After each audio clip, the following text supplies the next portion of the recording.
Este, ¿De qué vamos a hablar?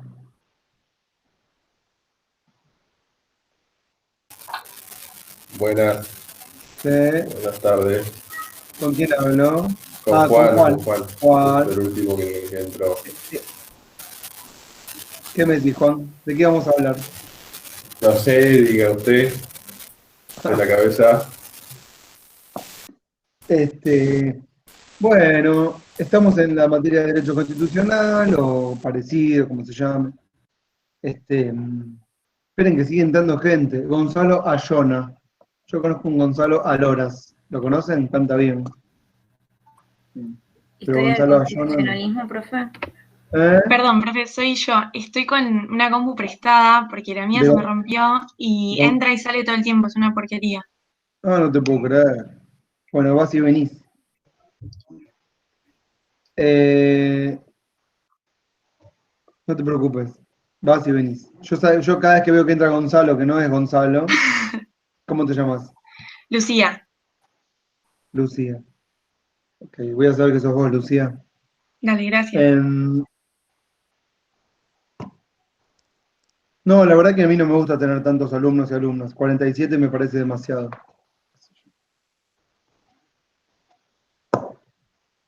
Eso quería decirles como lo primero que les quiero decir. Lo segundo que les quiero decir es que hay tantas caritas. Tercero, ¿cómo me reviento a dar clases por Zoom? Miren que ya pasó un año, ¿eh? No me puedo acostumbrar.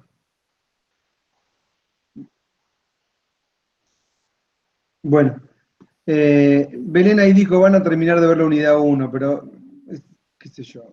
Yo no sé si vamos a terminar de ver la unidad 1 o vamos a hacer un intento de aproximarnos a algo que se parezca a una unidad, que es la 1. Y aparte no sé qué estuvieron viendo con ella. ¿Qué vieron con Belén? Poder Constituyente ¿Y y el cómo le tema de fue? la reforma del 94. Ah, la Estuvo reforma buena la del... ¿Estuvo buena? y sí, Ah. y también los poderes constituyentes latinoamericanos, que revisaba el caso de Ecuador, Bolivia, Venezuela. ¿Les contó de esta candidata en Perú que quiere reformar la Constitución? Le mandé a Belén una nota para que prestara atención. ¿Les dijo algo o nada? Y creo que no. No. No, yo no recuerdo que haya dicho nada de eso. No, profe. No, hablamos No. del caso chileno nada más. Ok. Sí. Ah, también. Ah, también le mandé una nota de Chile, porque vieron que en Chile también, bueno, se postergó ahora un mes. Pero justamente No. están en lo que se llama un proceso constituyente. Mm. Para mí igual esta idea de poder constituyente es como un intento de cercar o de aprisionar de alguna manera mm, este, científicamente algo que no cuaja, porque el poder constituyente es un movimiento que está en permanente transformación. Eh, el que habla bien de esto se llama Tony Negri. ¿Lo conocen? Tal vez de nombre. No. Que retoma un concepto de Spinoza, de la potencia. Como que el poder constituyente es una potencia en constante movimiento. Y ahí el derecho lo que trata de hacer un poco es lo mismo que el propietario con sus campos, cercarlo. No se lo puede cercar, ¿no? Cuando tratamos de esquematizarlo, ponerlo en un cuadro sinóptico, encontrar diferentes tipos de...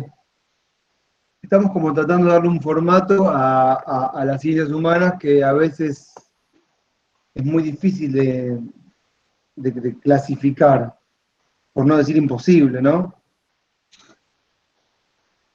Y bueno, nada, eso lo digo así porque sí. Pero las reformas importantes que tenemos nosotros son la del 94 y la del 49. Mencionó La la del del 49. 49, sí, pero fue derogada. Y lo único que sobrevivió fue el 14 bis.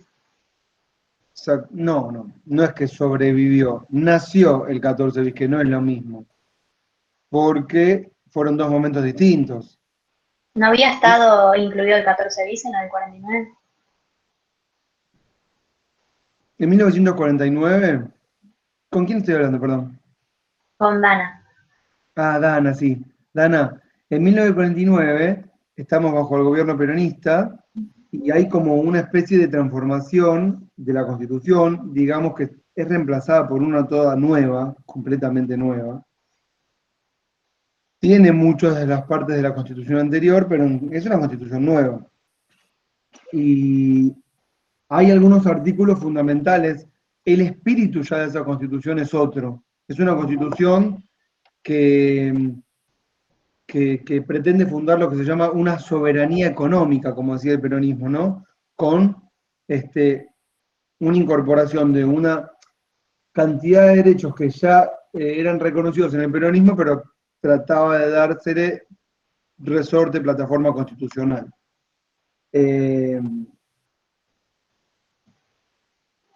Para los sectores de la oposición o el peronismo, antes y hoy, esto no es algo viable.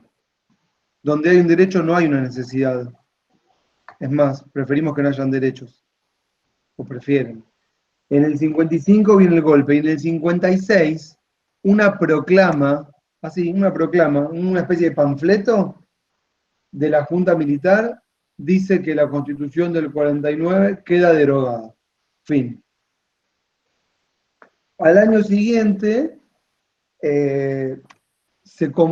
por diversas presiones y como una salida pactada por la proscripción del peronismo,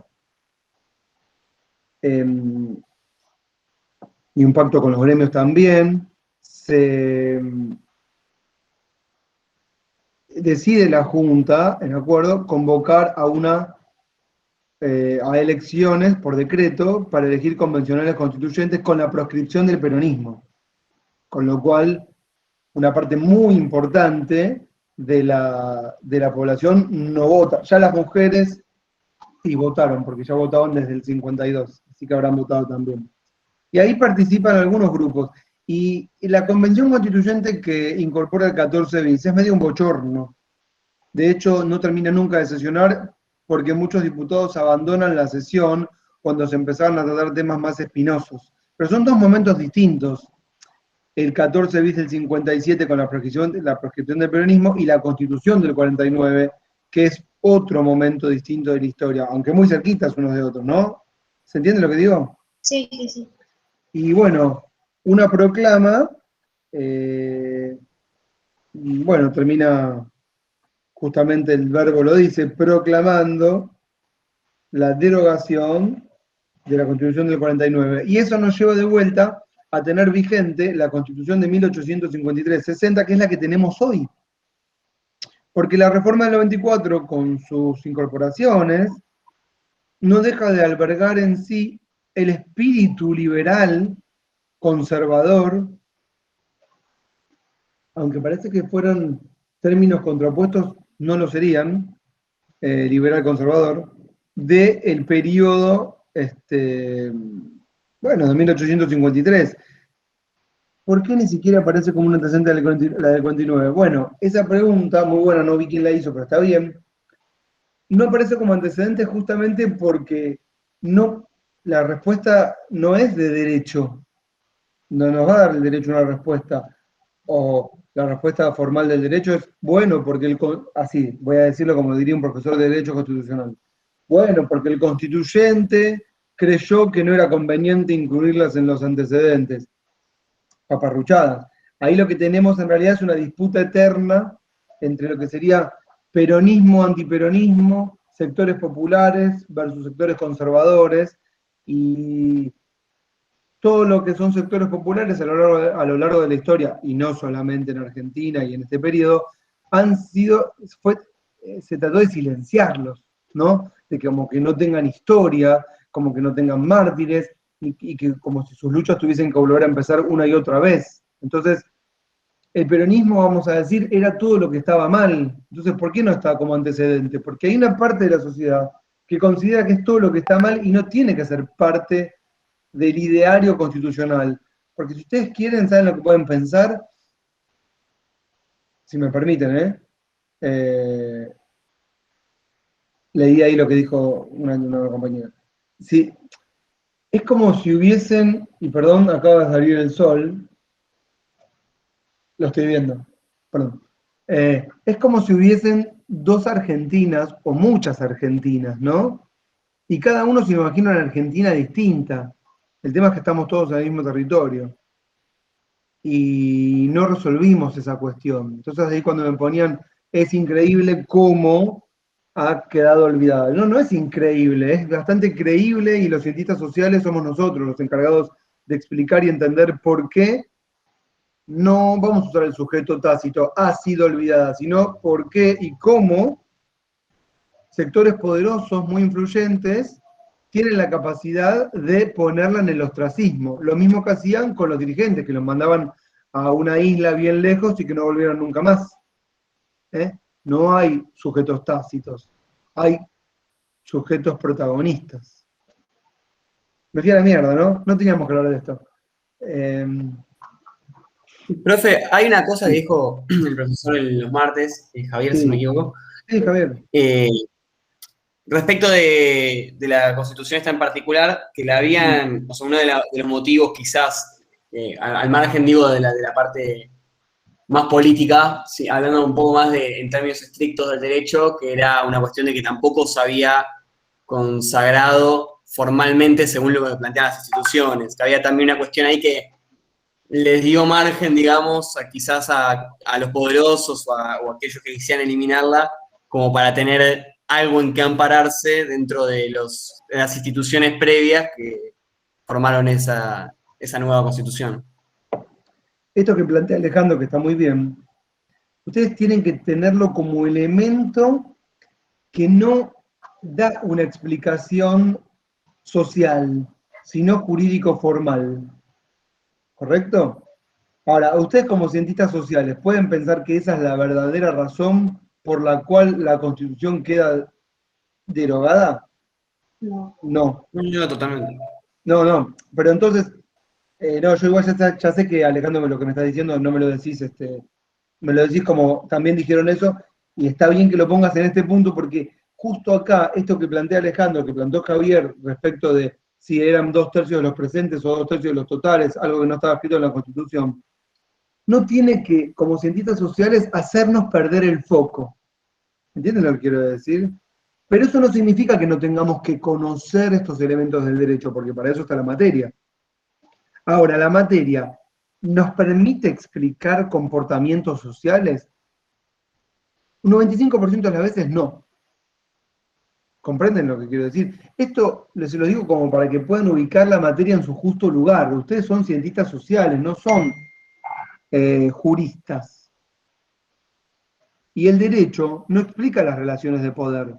El derecho es la representación del poder. Lo voy a decir de vuelta, yo sé que es re difícil, pero no importa. El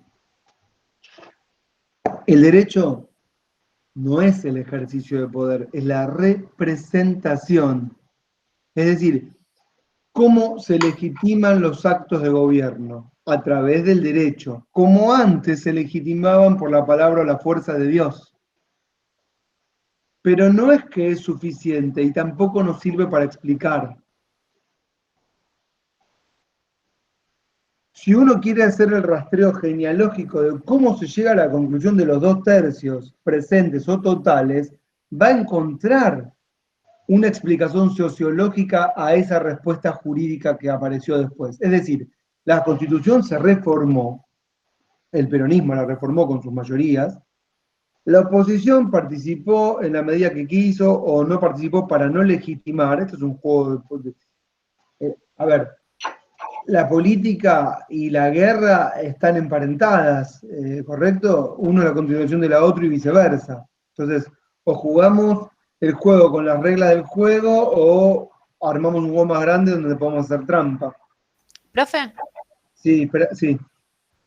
No, una pregunta cortita nada más. ¿Qué era lo que, como que usted decía recién, tipo que como que la Constitución del 53 y eso es como más conservadora, liberal, y la otra no? ¿Qué puntos como que hacían esa diferencia tan importante que capaz la del 94 no y eso? Luisina, vos me esperás un segundo que yo termino con el razonamiento que venía, que no me lo quiero olvidar, y me lo volvés a preguntar y te lo digo, ya te lo digo. Además, estoy teniendo otro problema en la mitad, pero para. me esperan un segundo, estoy con el rastreo, escuchen, porque un segundo voy a hacer una pausa. Estoy con el rastreo genealógico de cómo Corno se llegó al tema de los 2/3 de los presentes y los totales. Y después le respondo a Luisina, pero antes tengo muchos mensajes de un curso que tengo que empezar a las 7:30, pero que ya empezó ahora con otro profe, y me están haciendo preguntas. Y las tengo que responder, un chiquitín. Pablo Pérez, hey, ¿cómo estás? Sí, ahí lo paso, no. Ah, perfecto, no. Ah, qué suerte, no es para mí. Listo. Ah, menos mal, Sofé. Bueno, no. ¿Viste lo que Alejandro Castaño que dijo esto de los 2/3? Y Javier dijo que fue un argumento el tema de los 2/3 de los presentes. Hay un docente que hace una especie de trabajo de rastrillaje en donde empieza a buscar cuál es el origen del argumento de los 2/3. Y encuentra, por ejemplo, en la Facultad de Derecho de Buenos Aires, profesores que empiezan a crear seminarios con este argumento, que empiezan a darle manija al tema de que en realidad la Constitución no había sido votada por 2/3 de los miembros totales y que la interpretación debería ser esa. Y en realidad, ¿esto qué fue? Fue una especie de silogismo jurídico que se buscó como argumento para adoptar la decisión política que ya se había tomado antes, que era ¿cuál? Voltear la Constitución y desterrar para siempre todo lo que sea peronismo en Argentina. Entonces, yo si quieren, si después se acuerdan y me preguntan, yo les reenvío la información de este trabajito, porque lo hicimos ya por otra materia. De donde hay un profe que lo cuenta muy bien y te cuenta toda la historia, el paso a paso, quiénes fueron los profesores de la Facultad de Derecho que arrancaron con este argumento y cómo se fue llegando de a poquito y cómo se fue, vamos a decir, robusteciendo esta idea de ir contra la Constitución con este argumento. Si había argumentos mejores, se hubiesen utilizado, no tengan dudas. ¿Está claro?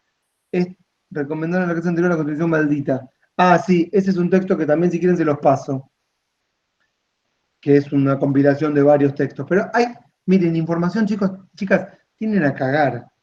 Yo si quieren después les paso el link puntual de este profe que cuenta la historia de la del 49 y la del 57.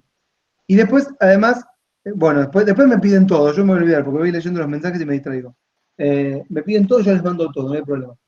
Y después hay algunos artículos fundamentales de la Constitución del 49, que son el 39 y el 40 de esa Constitución, que fueron, digamos, los medulares, porque hablaba de la apropiación de los suelos, de las energías, y quiénes son los propietarios de las energías, y había un debate ahí por el petróleo, y fueron artículos como que, bueno, algunos dicen, estos son los artículos que hicieron que la Constitución no pasase y quedase toda derogada, ¿no? Ahora, justamente, Luisina me dice, ¿y cuál es el espíritu? Bueno, hay como corrientes, ¿vieron? Después de, ustedes tienen que entender esto, me fui a la mierda con la clase, ya me di cuenta, no importa. Hay un periodo de la historia de la humanidad que es 1850-1950, perdón que lo tire así, pum, 1850-1950. Si ustedes no me entienden porque yo hablo rápido, me dicen y yo hago una pausa, porque mi dicción no es muy buena y tengo que hablar lento para que se me entienda, pero de repente hablo muy rápido porque se me van ocurriendo cosas y me acelero, me avisan.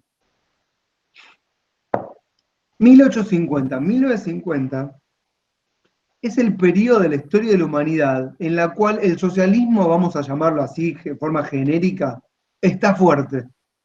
Está fuerte, muy fuerte. ¿Qué significa está fuerte? Hablando mal y pronto. Que la organización social, sindical, de izquierda, anarquista, comunista, tiene mucha convocatoria, tiene mucha historia creada y generada, mucha articulación social, ¿sí? Muchos partidos políticos y agrupaciones, y un discurso que cala muy hondo y profundo en cada uno de los seres humanos que se representan. ¿Vieron como cuando ahora se dice, ¿cómo auto te percibís? Me autopercibo varón, me autopercibo mujer, o me autopercibo sin sexo. Bueno, muchos que se autopercibían obreros dominados en la estructura económica en términos marxistas. Y este es el periodo que va de 1850 a 1950. ¿Por qué? Porque en 1848 es la primera gran revolución, el periodo revolucionario, con epicentro en Gran Bretaña y Francia, siempre, cuando no, ahora vamos a ir, en donde los trabajadores por primera vez se revolucionan con ideales propios y no de la mano de la burguesía. Ahora voy a ir para esto para atrás. Entonces, ¿cuándo va a terminar este proceso histórico? Después de la Segunda Guerra Mundial. Después de la Segunda Guerra Mundial. En el medio de los fascismos se tienen que entender como complementarios de esta idea, no como algo distinto, porque los fascismos, los totalitarismos, los movimientos que se llaman de derecha pero que son fuertemente intervencionistas, o sea, todos los ejecutivos fuertes de cualquier tipo de ideología gobernaron con las masas durante todo este periodo hasta 1950, en donde, bueno, se termina decidiendo a través de convenios internacionales, la ONU, qué sé yo, que habría que de alguna manera incorporar a todos al sistema político y viene un periodo de prosperidad. Este movimentismo, que vamos a llamarlo, esta capacidad de la gente de autopercibirse de clases, genera un sentido común contrario al de la derecha, que forzó constituciones que vamos a llamar de tipo social. ¿Por qué de tipo social? Que exigen a los estados mayor intervención en la redistribución de la riqueza, eso sería muy actual, o si quieren, que exigen o que se apropian de las instituciones para fundar soberanías populares, soberanías de los trabajadores, soberanías obreras y no soberanías elitistas o burguesas, ¿entienden? Entonces, el peronismo se tiene que inscribir en, no el peronismo de hoy, el peronismo de 1943. Se tiene que inscribir en este periodo histórico de la humanidad de los ejecutivos fuertes, de las sociedades de masas, de lo que llamamos después partidos atrapatodo, ¿sí? De las grandes maquinarias electorales. Sería el pasaje, ay, no leí el chat, si quieren díganmelo en el audio porque no leí. O sea, ¿me están siguiendo? Acá dice el comentario, sería el pasaje del Estado de Derecho al de Estado de Bienestar, ¿no? No hay pasaje del Estado de Derecho al Estado de Bienestar. Estamos siempre en el Estado de Derecho desde el año 1789. Estamos en el Estado de Derecho. No salimos. Ahora voy a hablar de esa pregunta también. Tenela ahí con un asterisco, que esa es la que me lleva a la clase de hoy. Escuchen. Vuelvo con el razonamiento con el que estoy siguiendo la pregunta de Luisina. Hay un periodo entonces de la historia de la humanidad que es 1920, 1930, 1940, por llamar más o menos, que los constitucionalistas llamaron constitucionalismo social. Está bien, si quieren entenderlo con ese nombre, no me copa mucho, pero bueno, lo banco.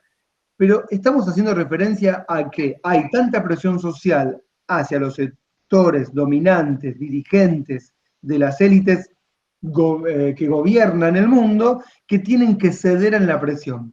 ¿Por qué? Porque está la Unión Soviética, ¿correcto? Porque está la China comunista con la Revolución de Mao en el 49, porque hay movimientos independentistas y nuevas naciones que emergen, y porque no hay, la URSS aglomera un montón de países y acapara, digamos, lo que sería el Comintern, que es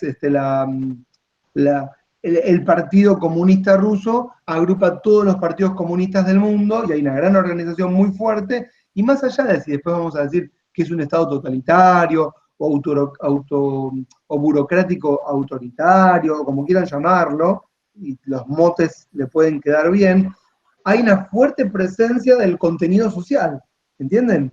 Es como una especie de barrera al libertinaje que vino a partir de los 70. Cuando la gente le empezó a ir cada vez mejor, y empezamos a y calaron hondo, por otros motivos que no vamos a explicar acá, las ideas del individualismo, de que yo me realizo por mí mismo y no dependo de nadie, yo no necesito el Estado me molesta, me roba las cosas, ¿entienden? Pero eso va a venir mucho tiempo después. Entonces, la Constitución del 49 se enmarca en todo este tipo de constituciones. Las primeras de este tipo, bueno, les voy a contar una primerísima, 1793, miren el dato que tiré, la Constitución Jacobina, 1793. Tomen nota nada, porque ahora les cuento. 1871, estamos, esperen, voy a agarrar la calculadora, 2021 menos 1871, estamos a 150 años que se están cumpliendo este mes de la Comuna de París. ¿La escucharon sentir? La Comuna de París duró unos pocos meses, 2 o 3, 70 y pico de días, fue muy influyente y sancionó una constitución que hacía acordar mucho a la Constitución Jacobina y que fue el antecedente de qué movimientos populares, los comunistas que vinieron después. Por ejemplo, en 1918, Rusia, ¿es Rusia? Me entré en la duda. Sí, sanciona una constitución que dice que la soberanía reside en los trabajadores, ni el pueblo ni que 8 cuartos. Solo los trabajadores son soberanos, y la Constitución y el gobierno es de los trabajadores. La Constitución española de 1931, la Constitución alemana de 1917, con fuerte contenido social, la Constitución mexicana de 1900, a la de Alemania del 18, la de México del 17, y después tenemos un periodo, que tal vez les va a gustar que se los nombre, tomen nota también, el Bienio Rojo, 1919-1921, post Primera Guerra Mundial, pre-Segunda Guerra Mundial, un periodo de revoluciones comunistas en toda Europa, algunas triunfantes, algunas no. ¿Para qué lo cuento? Porque todo esto era el plafón que da sustento y legitimidad a las fuertes intervenciones y los movimientos de masas. En ese periodo y en este contexto se inscribe la Constitución del 49. ¿Se entendió? Creo que bastante. Sí. Se pegué bastante con él. Y ahí me preguntaron, bueno, ¿alguien tiene alguna pregunta más de toda esta mierda que acabo de decir? No. Bueno. Y ahí, entonces, el pasaje del Estado, no hay un pasaje, miren, vamos a desmentir esta idea de que hay un pasaje de un Estado, no sé, es que lo que le pusiste ahí, voy al chat, es cualquier cosa, perdón, acá, el pasaje del Estado de Derecho al de Bienestar. Nicolás, ¿dónde está Nicolás? Acá, profe. Escucha esto, Nicolás. Yo te banco que digas esto, pero igual después me gustaría corregirlo, pero mal aprendido sería pasaje de Estado liberal, si querés, a Estado de bienestar, pero no de derecho, liberal. O sea, pueden llegar a leer en algún manual, en algún texto, Sociedad de Estado, que diga algo así como el pasaje del Estado liberal al Estado de bienestar o Estado de bienestar keynesiano. Yo no soy de sostener ese tipo de posturas, pero eso sería lo que Nicolás tal vez correctamente me podías preguntar y te lo cuestionaría, pero de ninguna manera, y esto todos, no Nicolás, por supuesto, ¿no? Y todas, no hay un pasaje de Estado de Derecho a de Estado de Bienestar. Lo que habría, ahora sí tomen nota, es un pasaje del Estado absolutista monárquico. Sí, eso sí, un pasaje del Estado absolutista monárquico a un Estado de derecho que se autoproclama liberal. Podemos, si quieren, ponerle el mote también, ¿por qué no?, de republicano. ¿Está bien todo esto que acabo de decir o fue muy rápido? No, bien, profe. Bárbaro. ¿En qué periodo sería esto, profe? ¿Qué periodo sería esto? Este periodo es siglo XVII completo, 1600, completísimo, hasta 1850. Este periodo largo que les metí de 250 años es el pasaje de transformación. Siempre damos, la verdad que la pregunta de Nicolás Gambatese me da pie para toda la clase de historia. Gracias, Nicolás. ¿Por qué? Porque la pregunta esta nos remite al origen de lo que sería el pasaje, escuchen también para agregar, el pasaje de lo que sería la mentalidad feudal a la mentalidad burguesa. Yo pienso que ese es un tema que se lo van a olvidar, pero cada tanto deberían volver los apuntes y decir, tengo que volver a esto, del pasaje de la mentalidad feudal a la mentalidad burguesa, porque en ese pasaje, en el ser humano, hay tantos cambios que nos explican toda la conflictividad de hoy, porque nos explican ese pasaje, el sentido común de hoy, que no es un sentido común, sino una construcción de sentido, ¿sí? Y, bueno, y las discusiones que nos tienen, a las que el poder nos tiene acostumbrados, vamos a decir.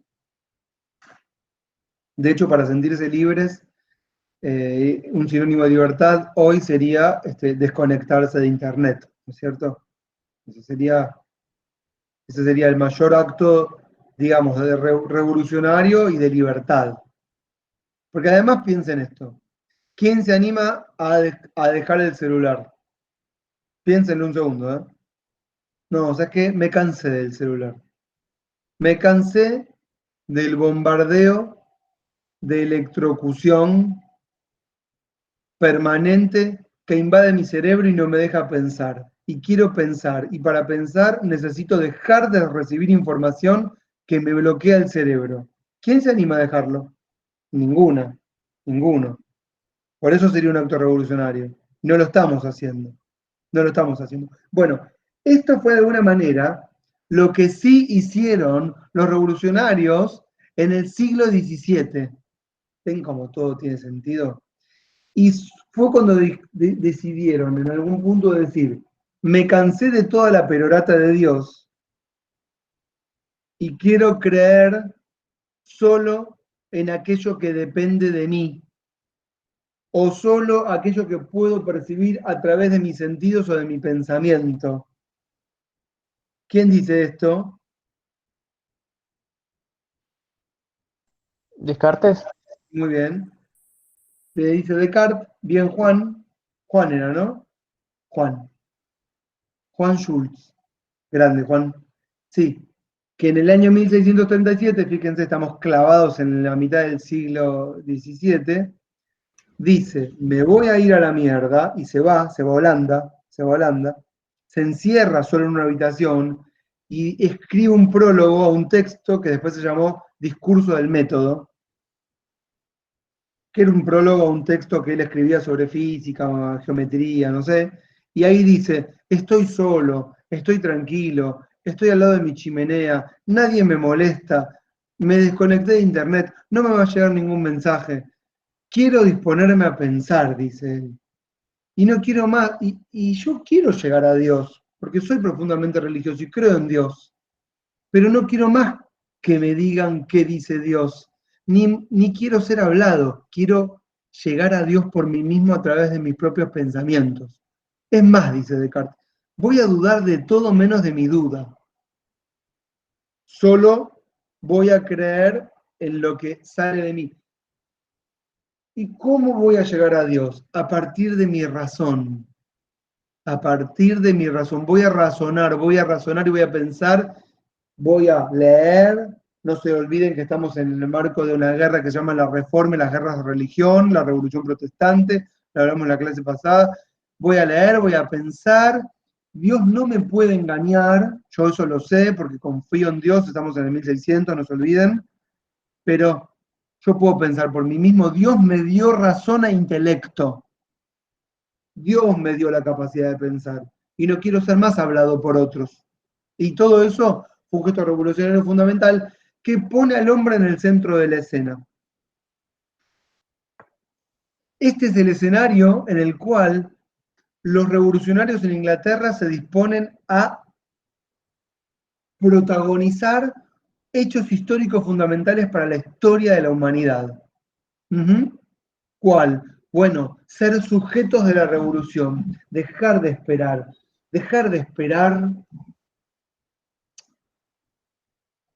que algún día llegue algún enviado, o que si me porto bien voy a entrar al reino de los cielos, o que si esto me pasa es porque el Señor así lo quiso, ¿correcto? Y quiero protagonizar la historia, hacerme cargo. Hay una fuerte impronta protestante, calvinista, hay una fuerte idea, miren lo que les voy a decir ahora, muy importante, que tiene que ver con el trabajo, escuchen esto, como sinónimo de propiedad. Vieron que a veces uno dice, en el artículo 14, la libertad de trabajar, de ejercer libremente mi profesión. ¿Y qué se entendía por trabajo en aquella época? 1600. Bueno, trabajar era sinónimo de propiedad, porque estaba asociado a que yo con mis propias manos y con un cachito de tierra puedo proveerme lo necesario y que va a ser mío, que es fruto de mi trabajo, ¿sí? Y que nadie tiene derecho más que yo a aquello que yo puedo crear. Entonces, la idea de propiedad es una idea colectiva de la posibilidad de todos de trabajar y a partir de ahí la autosubsistencia o incluso poder vender aquello que producimos. Por eso el trabajo era en aquella época sinónimo de propiedad y era considerado un derecho social. No se olviden, escuchen esto que les va a gustar, que el mejor ejemplo lo vamos a poner aquí en América Latina, que a la población indígena, cuando llegaban los misioneros, ¿sí?, para conquistar el territorio local y llevarse el oro y los minerales, mandaban a los niños y a los adultos, también, por supuesto, a las minas, ¿sí?, en lo que se llamaba la mita y el yanaconazgo. ¿Escucharon sentir alguna clase de historia de primer grado, por lo menos? O tampoco, bueno, no sé. Y cuando los mandaban a trabajar en la mina, los mitayos se llamaba, no les pagaban. ¿Por qué? Porque les estaban haciendo un favor. ¿Cuál favor? El favor de sacar los buenos, entre comillas. ¿Qué significa sacar los buenos? Bueno, que se conviertan en trabajadores, porque eran vagos, holgazanes y perezosos. ¿Correcto? Entonces, ponerlos a trabajar era una especie de meterlos en un reformatorio. Y era toda una mentira. ¿Para qué? Para extraer el oro y que se mueran. Era mano de obra más que baratera, esclavitud, servidumbre. ¿Sí? Entonces, el derecho de trabajar tiene que ver con el derecho de apropiarme de aquello de lo que yo trabajo. Por eso está asociado a la propiedad. ¿Comprenden? Es muy distinto a la concepción que tenemos hoy. Porque hoy cuando trabajamos, ¿qué decimos? No, si trabajo es para que me exploten, yo no quiero ser explotado. Y cuando peleo por un cachito más de salario, estoy peleando por migajas. ¿O no? Yo produzco mucho más de lo que recibo respecto de lo que gana mi patrón. ¿No? Si vos trabajás en McDonald's, haces 200 hamburguesas por día, 300, y haces la rentabilidad, ¿correcto? Y fíjate cuánto te quedan, y te ve que te pagaron con 2 hamburguesas, y quedaron y tienen un margen de ganancia X, ponele, bueno, ellos se quedan con 20, yo con 2, pero las otras 300, eso es la plusvalía. Eso es la plusvalía, ¿no? Esas 300 que están ahí, que no, en el limbo. Pero bueno, el trabajador perdió, porque eso que planteó Marx en 1850, se perdió en 1950, cuando dejó de hablarse de una sociedad sin clases y empezamos a hablar del monto del salario. Ahí perdimos. Porque cuando se empezó a hablar del monto del salario, ya estamos peleando por migajas, ¿entienden? Ahora, antes de 1950, ¿de qué se hablaba? Vamos a hacer mierda a las máquinas y vamos a fundar una sociedad sin clases y vamos a hacer una reforma agraria y todos vamos a tener el mismo cachito de propiedad. ¿Entienden esta diferencia? Es muy importante. Bien, en el 1600 estaba todo para hacerse. ¿Por qué? Porque la iglesia estaba en plena decadencia. Ya lo charlamos la vez pasada conmigo, ¿se acuerdan? ¿Sí o no? Sí. Profe, disculpa, una compañera había escrito algo en el chat. Vamos a leer los mensajes y hacemos una tanda comercial. A ver. La Mita y el Yanaconajo contribuyeron al genocidio de los pueblos originarios. Perdón, me fui de tema, pero es real. Creían que le estaban haciendo un favor. Bien, María Noelia Miodini, te banco. Ah, acá estás. Muy bueno, ahí te vi. Decilo, interrumpime y decilo, abrí el micrófono.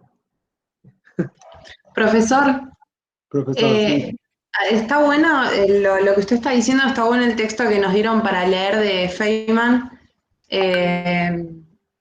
A mí me encanta, yo lo miro siempre por YouTube, el programa que tenía en Canal Encuentro, y habla de esto que está hablando ahora, y cómo a partir del método de Cartesiano, que el hombre se pone en el centro, digamos, de la escena, y ya deja de esperar las leyes divinas y este lugar que tenía la divinidad y la iglesia, y cómo empieza a dinamizarse, la historia, ¿no? Como que eso, empieza a hacerse cargo y a tomar parte activa, digamos, de su destino y demás. Así que está bueno y tiene que ver, me parece, un poco con lo que estaba hablando recién. Me gusta, Romina, porque siento como que lo estás disfrutando. Está muy bien. Sí, porque me encantó el texto. Yo te lo dejé. En otra materia lo doy completo. Me entretengo un rato más largo. Pero bueno. Sí, no, la idea es justamente esa. Esto también lo dice Kant, en el iluminismo, que es la ilustración. Ya lo van a leer en alguna materia, no tengo idea. Que dice, en un momento, tenemos que hacernos cargo de nosotros mismos. Tenemos que dejar de ser bebés y hacernos cargo de nuestro propio destino. Tenemos que ser sujetos protagonistas de la historia. Por eso es lo que te estoy contando, que digamos, es la atmósfera que se está viviendo en el periodo revolucionario inglés. Ahora voy a ponerle los personajes que se están peleando, pero esto es lo que está pasando de fondo. Entonces, la iglesia está en plena decadencia, la gente está alfabetizada, vamos a llamarlo, hablando mal y pronto, la gente está cebada, está cebada. Si vos con una mechita, ¿viste? Prendés y estalla todo acá. La iglesia que esté en decadencia no significa que solamente perdió su autoridad respecto de la palabra. Tiene que ver también con que la iglesia era propietaria de muchas tierras y tenía ejércitos y todo eso se fue desmantelando en el proceso en el que las monarquías absolutas fueron conquistando territorio. Entonces acá lo que está pasando también es que hay mucha tierra para repartir. Todo lo que eran las tierras comunales de la iglesia están siendo reapropiadas por los privados, y en esta disputa o esta puja por la tenencia de la tierra en Inglaterra en el siglo XVII, se va a dar esta situación en que grupos sociales que se llaman, escuchen, diggers, levelers, seekers, después lo buscan, grupos populares, están planteando la idea de que Dios, escuchen, nos hizo igual a todos en imagen y semejanza, y a todos nos corresponde lo mismo, y todos tenemos que tener derecho a un cachito de tierra. Estos son grupos o movimientos sociales muchas veces olvidados, pero que fueron protagonistas de las revoluciones. Lo que pasa es que las protagonizaron, pero no la contaron. Los que la contaron son los que hicieron las constituciones liberales conservadoras. ¿Entienden lo que digo? Estos grupos sentían de alguna manera que estábamos en un proceso, como podría llamarlo Hobbes, que también está en la época, de estado de naturaleza y de reconstrucción de algo nuevo. ¿Está? No les voy a mencionar quiénes son, está ahí, no, me voy a la mierda. Si no, Belén se enoja porque ve que yo nunca termino las clases. Me faltan kilómetros de historia. Bueno, entonces, el escenario está planteado, ya está, voy a plantear el escenario. Hay tres grandes grupos. Esta es la parte esquemática en la que el profesor abre un pizarrón, que no voy a hacer, y pone tres grandes grupos.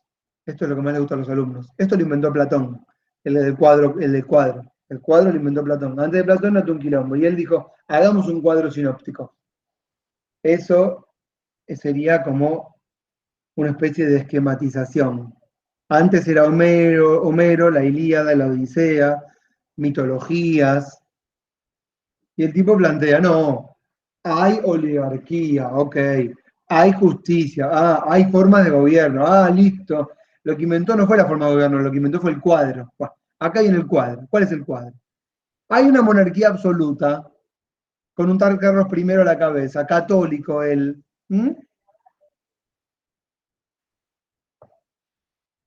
Y su ejército absolutista. ¿Correcto? Hay una, también en el terreno, en Inglaterra, en el siglo XVII, una burguesía que vamos a llamar aristocrática. ¿Correcto? Una burguesía aristocrática. ¿Qué vendría a ser? Una alta burguesía que tiene, vamos a decir, diálogo con Carlos. ¿Sí? ¿Qué significa que tiene diálogo con Carlos? Bueno, escucho. Significa que son invitados al palacio y a los banquetes, ¿sí? Que hay una mesa de diálogo, como diría ahora el gobierno, les atienden la puerta. Pueden comprar los títulos nobiliarios si quieren, pero eso no les da mayores privilegios, es una cuestión solo de pertenecer. Que pagan muchos impuestos. Ustedes anoten esto de que pagan muchos impuestos porque también es otro motivo fundamental, porque la bandera de la revolución es esta.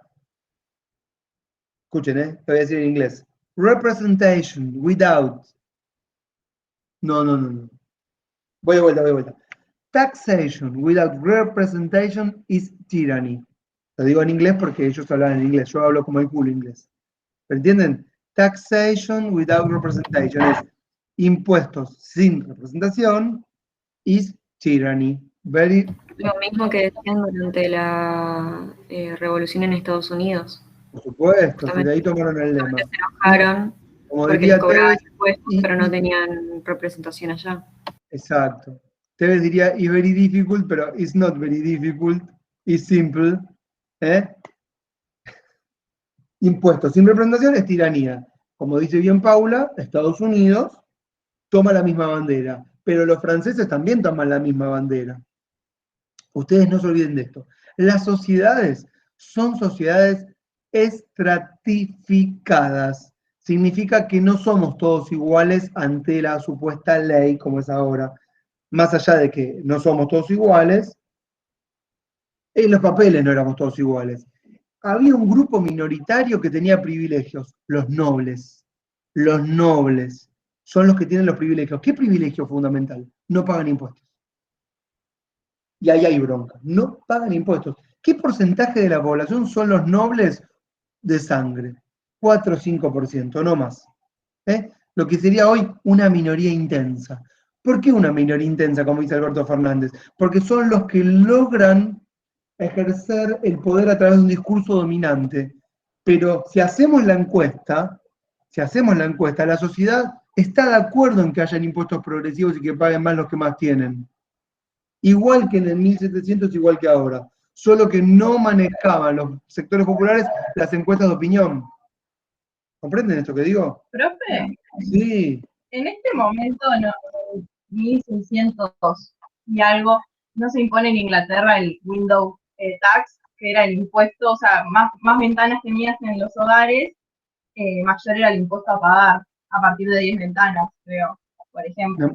Me mataste, ¿Qué? pero vos lo llamás esto un impuesto progresivo, directo. Claro, era como, claro, un impuesto a, sí.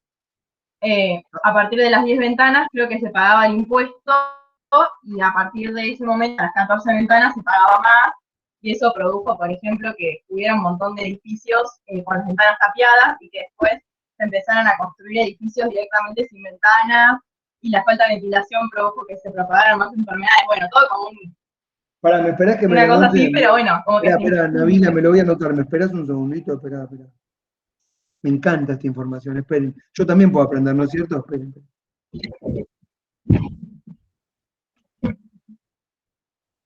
Esperá, Aparte les digo Y algo. era progresivo en ese sentido, de que más ventanas y mayor era el impuesto a pagar. Sí, me gusta, lo voy a estudiar. Ustedes saben que las clases son para mí, no son para ustedes, ¿no? siempre saco algo bueno. Ayer me dijeron algo copado, hoy también. Mirá, este es el dato más lindo que me dijeron hasta ahora en el año. Bueno, igual saben que descubrí la vez pasada que los impuestos progresivos, ojo con esto, no se confundan, eran un guiño al campo, los impuestos progresivos, porque los ricos vivían en el campo y los sectores populares no. Pero bueno, no voy a mezclar con esto. Si no, bolío. Estaba diciendo que era un porcentaje muy pequeño el que pagaba los impuestos. Entonces, se armó en la época una especie de grupo aristocrático, burgués, que se está haciendo cargo, sujeto protagonista de la historia. ¿Quiénes son? Los sectores dueños de esclavos, de fábricas, pertenecientes al comercio marítimo, a la importación, exportación, grandes propietarios de extensiones de tierras. Estamos viviendo un periodo que se llama periodo de enclosures o cercamientos. Las tierras que eran de la iglesia se están cercando y se las están reapropiando unos. Hay desplazamientos populares, campo-ciudad. Es todo un quilombo, ¿no? Entonces, el conflicto asciende a un nivel tal que la monarquía absoluta no puede controlar la situación. Yo les conté que la monarca gobernaba. ¿Se acuerdan que le dije que tenía que gobernar las tensiones, las hambrunas, la falta de pan, la gente que se aglomera en los conurbanos, ¿sí?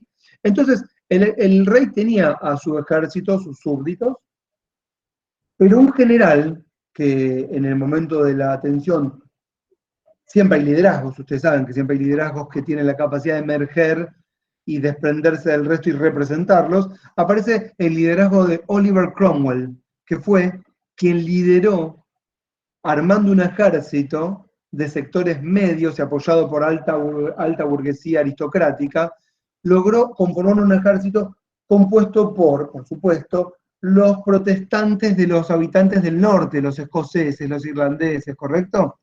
Que se oponían al absolutismo de Carlos I. Y participaron de esos ejércitos de Oliver Cromwell todos estos sectores populares que tenían sus propias ideas democráticas, que pedían, por ejemplo, otras cosas, como por ejemplo sufragio, ideas muy locas para la época, repartición de las tierras, libertad de culto. Profe, perdón, entonces, ¿qué grupos sociales eran los que formaban parte de este conjunto de gente que seguía a Cromwell? Los levelers, leveler, miren, ¿saben de dónde viene el leveler? Del level. ¿Vieron cuando jugaban al Pac-Lan? Los niveladores. Level 1, level 2. ¿Qué dijiste, Paula? Los niveladores en español. Exactamente, los niveladores, porque pasás el nivel 1, nivel 2. Y los niveladores porque tienen la idea de nivelar. Es decir, generar una especie de igualitarismo. Los levelers. Los divers y los seekers, ¿no, profe? Sí, también. Ah. En 1642 a 1647 se van a desarrollar los debates de Putney, que es así como una especie de estado asambleario, así como lo fue también los estados generales en Francia. Un estado asambleario, cuando hay un estado asambleario significa que está todo como el culo, porque significa que la autoridad perdió el control. ¿En qué año, profe? 1642, 1647. Vos buscás en Wikipedia debates de Putney con Y y te sale todo. No llegan a ninguna conclusión, pero ahí logran incluso alzar más su voz los sectores populares y llevan al Parlamento, no se olviden que había un Parlamento, y no al monarca absoluto, pero un Parlamento de lores, una especie de lo que ellos llamaron Agreement of the People, Acuerdo del Pueblo. En el año 1647, 1648, 1649, donde llevan todas sus propuestas, como que son rechazadas por el Parlamento, pero que logran fuertes adhesiones, millones de personas. ¿Qué pasa? Bueno, lo que va a pasar, hasta acá no tenemos tiempo. Hasta las 7. La clase. Ah, está bien. 7. ¿Estamos bien? Lo que va a pasar es que Cromwell con el New Model Army, el nuevo ejército modelo, va a enfrentar a los monárquicos partidarios de Carlos I. ¿Sí? Al principio, por supuesto, la batalla va a tener como pantalla una cuestión religiosa, católicos versus protestantes. Las clásicas guerras de religiones, reformistas, protestantes, calvinistas, puritanos, separatistas, anglicanos, qué sé yo, no sé, versus los monárquicos absolutistas. Y Cromwell va a ganar en las sucesivas batallas hasta que va a haber un pacto de rendición. A Carlos I lo degüellan y Cromwell disuelve el parlamento, que era un parlamento que apoyaba al rey, porque era un parlamento de lores, no de comunes, no existían los comunes. Y en el año 1653, fíjense, va a sancionar una constitución que no le puso de nombre constitución, le puso Instrument of Government, instrumento de gobierno, que es ni más ni menos que justamente una constitución. Esta constitución recoge de alguna manera muchos de los reclamos de los sectores populares, pero no los más, vamos a llamar, pongan en sus apuntes si quieren, no los reclamos más democráticos, que tienen que ver con el sufragio, con la representación o el gobierno directo, con la distribución de la propiedad, no. Va a ser una catalogación de derechos que vamos a llamar más de tipo de primera generación, de circular, de navegar, de la libertad de culto, ¿comprenden? De trabajar lo que abarca de algún tipo, de alguna forma, la propiedad. Cuando ya hablamos, les expliqué de dónde viene el concepto de propiedad, que tiene que ver de apropiarse lo que es de uno con su trabajo, pero no de acceder a la tierra, y había muchos que habían sido desplazados. No se olviden que Marx, en el capítulo de la acumulación originaria, se refiere a este periodo, ¿sí? En donde los que se quedan sin tierra en el periodo de reapropiación son expulsados, y son los que van a Estados Unidos, que ahora lo tratamos. Los intelectuales de este periodo son, por supuesto, Hobbes, ¿sí? Pero también Harrington. Hobbes es el que va a tener, la vez pasada le decía otro curso, así como jorobando un poco, le decía, Hobbes es el que creó el Estado peronista. Dice, pero ¿cómo llegaste a tanto? Bueno, porque Hobbes escribe para de alguna manera, es un intelectual, vamos a llamarlo si quieren, de gobierno. ¿Bien? Ustedes saben que hay intelectuales, que somos nosotros, pero hay intelectuales de gobierno, que les puede tocar a alguno o alguna de ustedes, no me defrauden, pero les puede tocar. ¿En qué sentido? De que escriben para el poder. Pero bueno, a veces hay que rebuscársela, no saben cómo, y bueno, está bien, te doy letra. Y ahí Hobbes dice, en el Leviatán, bueno, estamos en una especie de estado de naturaleza, ¿sí? Es un periodo de refundación, el rey perdió, digamos, la manija del poder, la legitimidad de Dios no es suficiente, el gobierno tampoco lo es, la represión tampoco lo es. O sea, el monarca tiene que gobernar, está gobernando eficientemente, al mismo tiempo reprime. Eso no cae bien. Uno no puede estar reprimiendo todo el tiempo. Tampoco puede decir que reprime en nombre de Dios, porque la gente ya no cree tanto. O cree, pero cada uno al estilo de Descartes.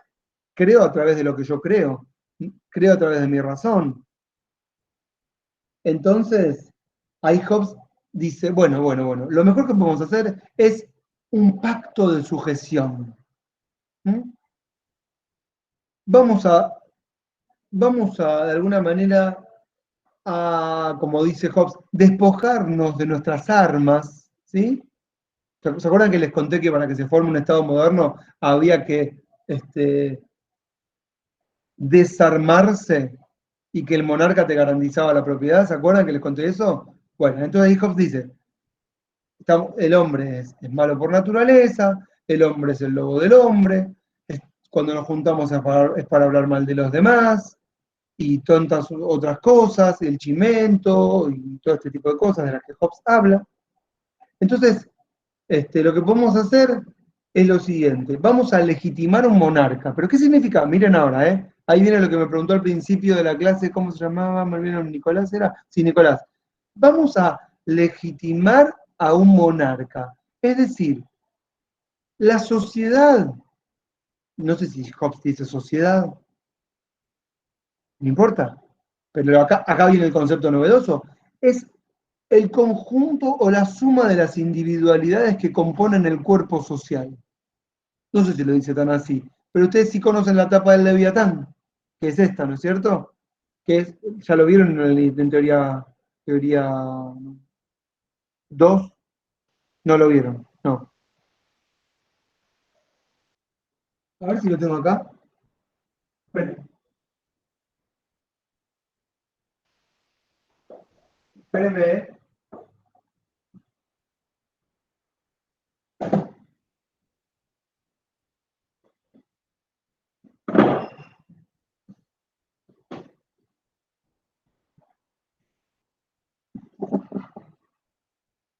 Pero voy a ver si está la tapa.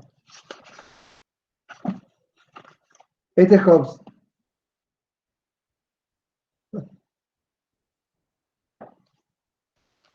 Yo tengo el Leviatán, profe. Ponelo, a ver. Ahí lo voy a buscar. Bueno, busquen la tapa, busquen en Wikipedia cada uno al lado. Miren, lo tengo todo apuntado. Wow, cómo leía, Me sorprendo. Ahí lo que se ve en la tapa original es un montón de personas chiquititas, un conjunto, búsquenlo mientras hablan conmigo, pongan Leviatán, imagen. Un montón de personas pequeñas que conforman, ahí mandan ahí la búsqueda, Alejandro Castaño. Acá traje el libro. Bueno, que conforman, muy bueno, ahí está. No se va a ver nada. No, pero ahí yo lo entiendo, porque es un monstruo bíblico que tiene de un lado la espada y del otro lado la Biblia. ¿Por qué? Porque ustedes tienen, si quieren, ahí está todo, en la tapa resume todo el concepto, porque ustedes tienen de un lado la fuerza, que es la espada. Ustedes saben que sin el control de la fuerza, monopolio de la fuerza física, en la definición weberiana, pero que les conté cómo se va desarrollando, no se puede gobernar. Pero al mismo tiempo vos necesitas una legitimidad. ¿Correcto? ¿Qué es una legitimidad? Que no sea como diría Maquiavelo, que no sea solo la fuerza, te hace falta un argumento. Ese argumento es Dios, ahí en este periodo de Hobbes. Por eso está la Biblia del otro lado, que también es el argumento para evangelizar. Pero ¿dónde está la novedad? Que no es que el Leviatán es el monarca y le está llegando un rayo del cielo, porque esa podría haber sido una tapa, que le llegue un rayo del cielo y que le dé poder. Por ejemplo, ¿vieron He-Man? ¿Se acuerdan He-Man? ¿O ven He-Man, no? Cuando He-Man levanta la espada y dice yo tengo el poder, le llega un rayo de arriba. Eso es divino. Eso no es racional. Cuando Moisés, por ejemplo, cuando Moisés saca a los judíos del desierto, y están los judíos en el desierto, y están ahí en un momento caminando, y Moisés les dice, aguanten acá que voy a subir la montaña que se llama el monte Sinaí, que Dios me va a entregar las tablas de la verdad. ¿Sí? Y le da los 10 mandamientos. No es que Moisés sube arriba y charla con Dios, ni tampoco Moisés se queda abajo con el pueblo y dicen, che, estamos todos juntos, charlemos a ver cuál es la mejor solución en este contexto de crisis que estamos pasando, que nos estamos cagando de hambre en la mitad del desierto. No, Moisés le dicen, aguanten que Dios me va a iluminar y me va a dar las tablas. Y Moisés las trae. Es decir, Moisés es como He-Man, recibe desde arriba un rayo de luz. Y en el Leviatán no. En el Leviatán la soberanía está conformada por un montón de individuos. ¿Entienden esa diferencia? Lo que está diciendo Hobbes ahí es, démosle nosotros la legitimidad al monarca. Legitimémoslo, digámosle que él está ahí, escuchen, porque nosotros lo pusimos ahí. ¿Entienden la diferencia? Está bien, no fue con sufragio, pero de ahí nace esta idea de que nosotros lo ponemos. Y entonces ahí viene la pregunta, ¿para qué lo ponemos ahí? Ahí viene el Estado, ahí viene la fundación del Estado peronista. ¿En qué sentido? Lo ponemos ahí para que nos garantice la vida y la propiedad. Es decir, el monarca, que ustedes ya les conté en la clase pasada, es el Estado, porque es el reino que después es el Estado, tiene una misión fundamental: asegurar la vida de sus súbditos. No nos puede matar, nos tiene que proteger. Por eso le dimos el poder. Y si no cumple, nos vamos a rebelar. Como dice Locke, appel to heaven, que es el derecho a la insurrección. Cuando, como ya, bueno, ahora lo utiliza Patricia Bullrich, ¿no? El derecho a la insurrección, cuando ella dice, no respetemos al gobierno que nos quiere encarcelar en la pandemia, ¿no? Tenemos derecho a rebelarnos. Y esto es un derecho que surge en este periodo, ¿entienden? Le vamos a darle el poder a uno, pero si se va a la mierda, tenemos el derecho de rebelarnos y quitárselo. Y esto es el gran invento de Hobbes. Agamben no dice esto. ¿Lo conocen a Giorgio Agamben? Dice otra cosa. Vienen los filósofos, siempre están dándole una vuelta de tuerca a las cosas, pero no se los voy a contar ahora para no marearnos. Quédense con esta idea. Harrington no es el intelectual de Cromwell.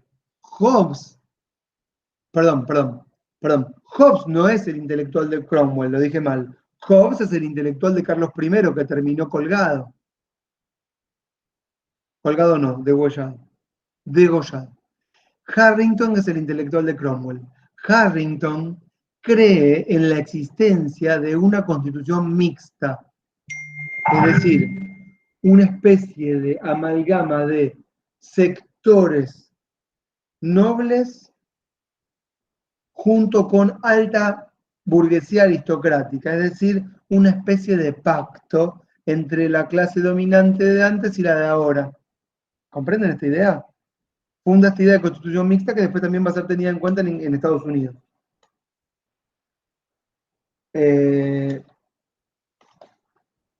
Bueno, vamos a pasarlo. Profe, tengo entendido que Harrington había velado, tipo, había buscado negociar la vida del rey en su momento. Y que la constitución mixta que él había planteado, no sé si decirle constitución, pero bueno, si es constitución mixta, era algo así como un balance entre republicanismo y liberalismo. Espera, que me estoy anotando lo que me dijiste, ¿me esperás? Sí, profe. Me lo puse como signo de pregunta. Miren que lo anoté. Yo también puedo tomar apuntes, ¿o no? ¿Harrington negoció una salida pactada con Carlos I? Claro, tengo entendido que de alguna manera negoció por la vida de Carlos I para que no lo maten. Bueno, se ve que le salió mal, pero después mándame la información. Dale.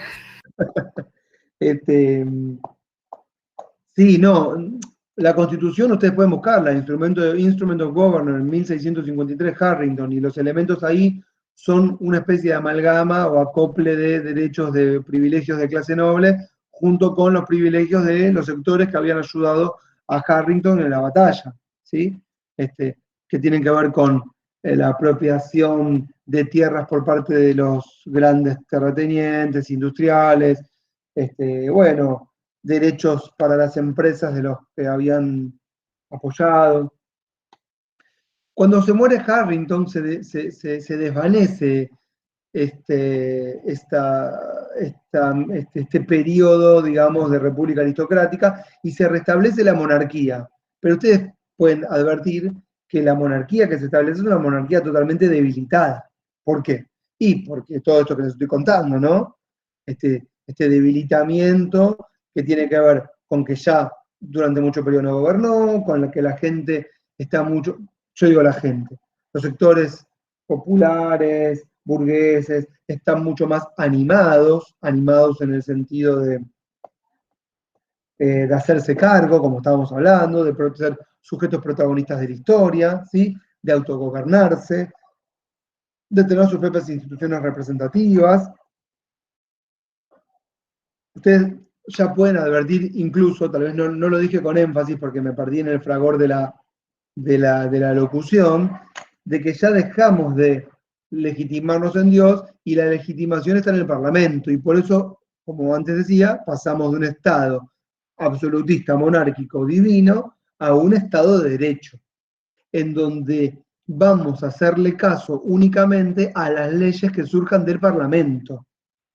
Y a eso nos referimos por Estado de Derecho y legitimación del poder a través de las leyes del pueblo. Pueblo que va a tener un montón de acepciones. Y en este periodo puntual, pueblo son solamente los ricos y pocos. Pero ya vieron con Belén la clase pasada que pueblo puede ser mucho más que eso. Pero en este momento era eso. Las mujeres no eran pueblo, los esclavos no eran pueblo, los trabajadores sin propiedad no eran pueblo, los vagos no eran pueblo, ¿correcto? Los extranjeros no eran pueblo. O sea que pueblo finalmente era como el pueblo griego, los ciudadanos un puñadito. Pero bueno, el término es amplio en cuanto a la semántica y permite de alguna manera que nos apropiemos. Que nos apropiemos significa decir, pueblo somos todos, yo también soy pueblo. Y ahí pifiaron los burgueses. Y entonces, en el año 1688 sí va a venir un nuevo periodo revolucionario, en el que va así a darse una transición pactada. El rey Jacobo I de Inglaterra se va a ir silbando bajito a pasar sus últimos días en París, cuando no, como por ejemplo Rivadavia y tantos otros. Y bueno, el gran intelectual de este periodo, a ver quién sabe, ¿quién es?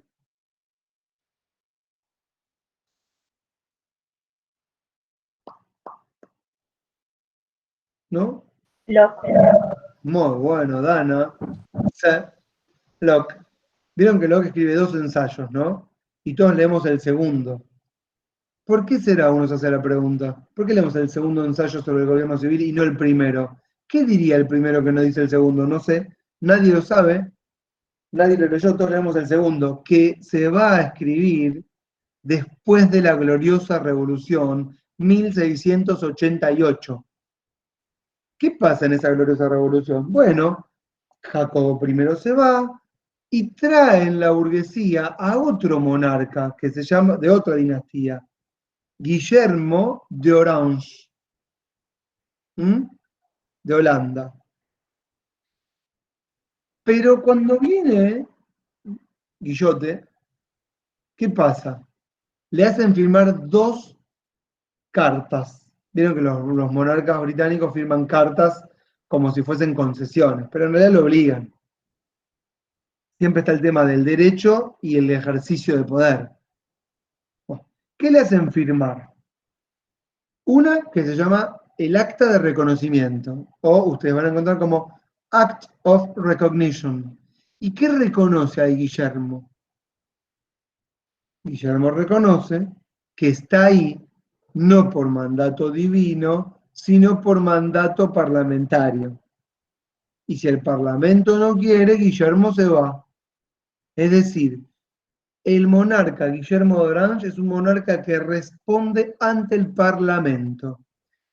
Y ahí va a tener que mandar a sus ministros a negociar con los miembros del Parlamento, que son los altos sectores aristocráticos, la burguesía, que se hizo cargo, de alguna manera, de gobernar conforme a sus propios intereses. Y ahí ustedes pueden ya advertir la dinámica de gobierno que va a surgir en los estados europeos, la monarquía parlamentaria o parlamentarizada. Perdón, profe, entonces, ¿cuál es la función del monarca? O sea, ¿cuál es la distinción entre la función? ¿Cuál es la función función del monarca hoy? ¿Quién sabe? Es simbólica hoy, o sea, es Adorno. el jefe de Estado. Juan Cruz puso unidad de Estado. Vos decís también, Lucía, simbólica. ¿Y quién se anima a decir algo más? No sé, jefe Está de la medio fuerza. adorno. Ay. Cada adorno, muy bueno. O sea, lo podíamos poner en una pantalla con una lucecita y le prendemos así. Profe, ¿no es el jefe de las Fuerzas Armadas también? Y actúa muchas veces como embajador. Sí, también toma test. En realidad, el Entrega monarca banderines. inglés no puede hablar sobre asuntos políticos. Está de adorno.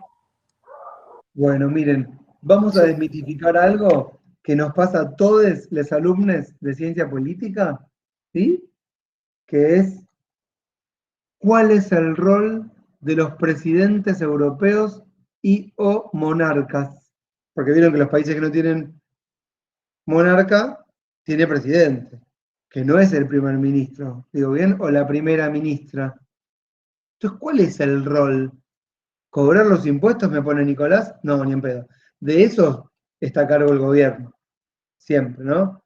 Ellos tienen como nosotros sus grandes agencias recaudadoras.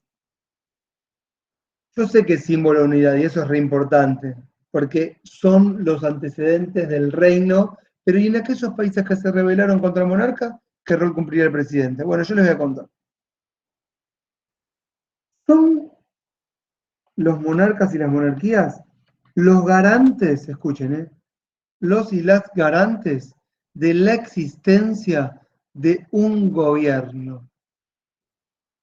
Repito, garantes de la existencia de un gobierno. Es decir, Lucía me dice bien, no pueden hablar de política. O sea, no pueden hablar de política partidaria, pero sí pueden hablar de política. ¿En qué sentido? Ellos tienen que velar porque exista un gobierno, velar por la existencia de un gobierno.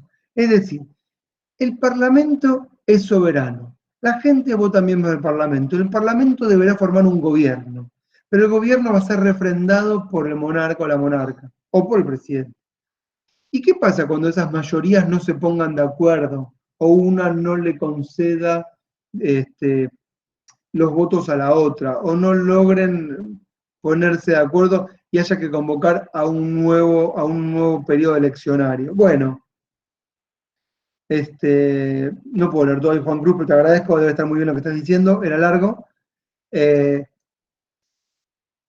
Cuando entra en crisis el gobierno, para que no entre en crisis el régimen, que no es lo mismo, aparece la monarquía, para decir, momentito, vamos a disolver el Parlamento, vamos a convocar de vuelta elecciones, voy a juntar a las fuerzas políticas, voy a llamar a una mesa de diálogo, ¿entienden? Porque si es el símbolo de unidad, que ese símbolo de unidad se traduzca en símbolo de orden y gobierno.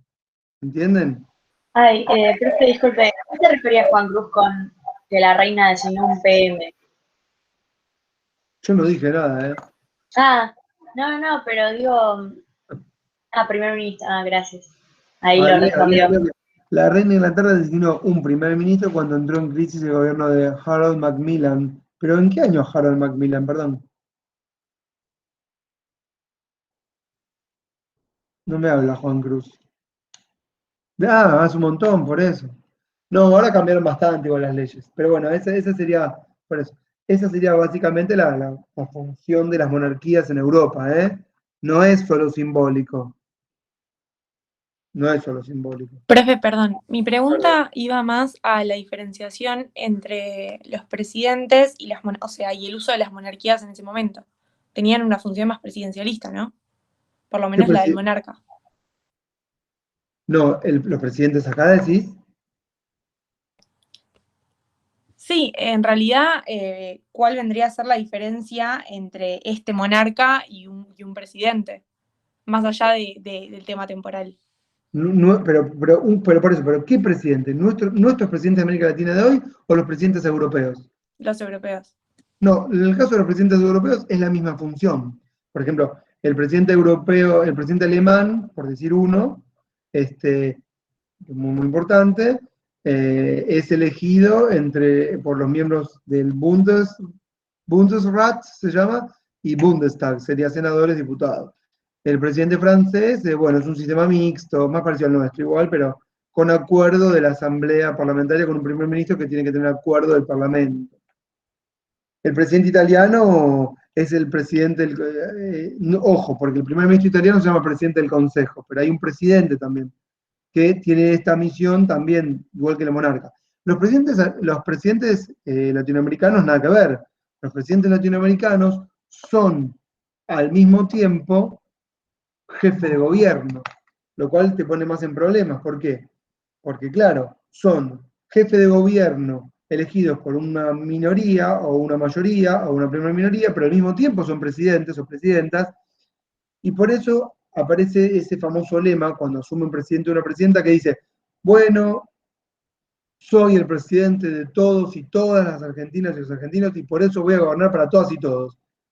Y lo dice porque es el presidente o la presidenta, pero sabemos que es mentira, pero lo dice porque tiene ese rol, ¿entienden? Pero en realidad es el jefe de una facción. Deberíamos Profe, tener...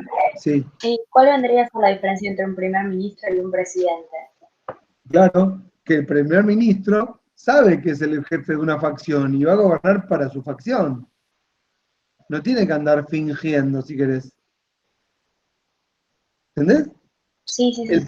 El presidente latinoamericano es monarca y primer ministro.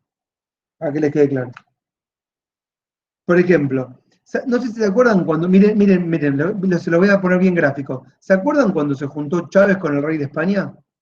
Y el rey de España le dijo, ¿por qué no te callas? Y eso salió en un meme. ¿Por qué estaba sentado Chávez junto, claro, ahí me ponen ¿por qué estaba sentado Chávez con el primer ministro? Porque Chávez es presidente y jefe de gobierno. Estaba junto con todos los presidentes. Pero el jefe de Estado español es el monarca. No vino el primer ministro, vino el representante del Estado. ¿Entienden la diferencia? Bueno. En 1689, entonces, no sé cómo mierda llega hasta esto, por Guillermo Dorange, que manda a sus ministros al Parlamento a transar. Por eso es muy importante el ministro del Interior, que tiene que pactar con todas las fuerzas políticas, ¿no es cierto? O el primer ministro, o los ministros enviados. Y al mismo tiempo, la otra gran carta, que es la más conocida, la Bill of Rights. ¿La conocen esa? Que sería como la parte de los derechos de la Constitución. En donde aparecen todos estos derechos que tienen que ver con los intereses de la alta burguesía. Y el gran referente es John Locke, que plantea esta idea de la separación de funciones. ¿Qué significa la separación de funciones? Démosle el ejecutivo al monarca, cosa que en los hechos era así, y esto es inevitable, pero al mismo tiempo, démosle la capacidad de legislar no al monarca, sino al parlamento, al cual el monarca responde. ¿Entienden? Que va a estar dividido en dos. Decía Locke, una cámara que representa al pueblo y una cámara que representa a los lores. Y esas son las dos cámaras de Locke. La Cámara de los Lores y la Cámara de los Comunes. Y al mismo tiempo, un poder judicial independiente, decía Locke. ¿Y a qué se refería por independiente? Bueno, independiente del monarca. Un poder judicial era una especie de un juez que pueda interpretar los contratos entre los burgueses. Decíamos un contrato de compraventa de esclavos, por ejemplo, que el rey, que también hace negocios, no sea parte. Que sea otro el que tenga a cargo el contrato de compraventa de esclavos, y no un juez del monarca que es un juez amigo. ¿Entienden esa diferencia? Por supuesto que no son jueces populares, son jueces del poder. Lo digo porque la justicia es el último bastión de la burguesía. Cargos de por vida que defienden un interés concreto que es el de los que más tienen. ¿No es cierto? Digamos, los resabios monárquicos. Profe, entonces los que estaban a cargo del judicial, digo, ¿quiénes serían? ¿Hoy o en esa época? En esa época. Bueno, igual es lo mismo, no le hice al pedo la pregunta, perdóname, Dana. En realidad la justicia, claro, sí, la justicia en Europa está a cargo de los gobiernos. Ustedes saben que los gobiernos en Europa tienen los poderes, lo que nosotros llamamos separados, ellos los tienen lo que llamamos integrados. Para ser miembro del gobierno tenés que ser previamente miembro del Parlamento. Y toda la justicia, lo que llamamos el poder judicial, depende del gobierno, que depende del Parlamento. ¿Sí? ¿Siguen esta idea? Y no dependen del monarca. Así es hoy. ¿Está? Nosotros tenemos un gran problema que tenemos que terminar, ¿no? Por ejemplo, yo estoy totalmente en contra de que diputados y senadores no puedan ser ministros. Me parece un desastre eso. Porque, ¿qué pasa? Tenés ministros sin legitimidad popular. Yo, por ejemplo, me acuerdo cuando de la Rúa puso a Cavallo, para pegarte un tiro. Habían sido opositores. Es más, le habíamos votado a la Rúa como modelo opositor a Cavallo. Y lo llama Cavallo como ministro de Economía. ¿Hay mayor traición? ¿Pero de qué depende después? Y depende de la buena voluntad del presidente. ¿Qué mejor que los ministros sean diputados o senadores en forma previa? Entonces tienen legitimidad popular, ¿sí? Y tienen acuerdo consensual por parte de las fuerzas políticas del Parlamento. Transparenta la disputa. ¿No es cierto? Y además, cuando un presidente anda débil, que nombre gente de la oposición. ¿Entienden lo que digo? Y no solamente no solamente primeras líneas, ministros, secretarios, subsecretarios, como es en Inglaterra. ¿Saben por qué perdón, me fui a la mierda, pero ya está. ¿Saben por qué se sostienen los gobiernos europeos en el poder? Porque los primeros ministros son miembros de un partido, pero un parlamento, vamos a decir que tiene 600 diputados. Un gobierno son 350 diputados en cargos dirigenciales. El primer ministro es el líder del partido. Pero, por ejemplo, el diputado número 300 es el director de migraciones. Entonces el gobierno se sostiene porque los cargos se sostienen. Hay una simbiosis entre gobierno, partido y Estado en los estados europeos, que no es criticado, sino que es visto como sinónimo de acuerdos y consensos. Pero acá se le deja al presidente nombrar un montón de cargos que podrían ser cargos directamente parlamentarios. Bueno, no importa, me fui a la mierda, ya está. Ahora, entonces, ¿qué pasó? Se consagró en Inglaterra un régimen de monarquía parlamentarizada con tierras capturadas por los más ricos, con los pobres totalmente desplazados y con los que quedaron, con el Act of Recognition, el Act of la Bill of Rights, todos felices, pero algunos no se quedaron felices. Los que no se quedaron felices, ¿a dónde se fueron? A United States of America. ¿Cómo fue esto? Esto fue así. Les voy a presentar mi pantalla. Este es el momento en que yo voy a presentar mi pantalla. ¿Están preparados?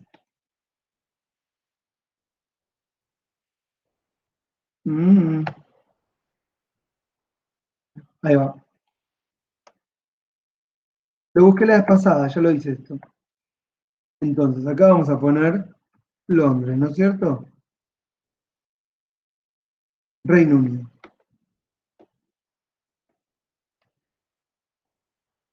El Palacio de Kensington, que está cerrado temporalmente, fíjense, debe ser por COVID.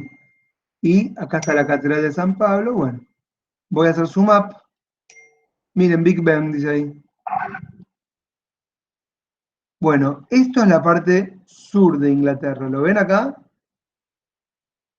Y acá, bueno, Liverpool, acá están los Beatles. La isla de Man, acá está Irlanda, Irlanda del Norte. Acá está Glasgow, Edimburgo, esto sería Escocia. ¿Ven Escocia ahí? Todo este sector,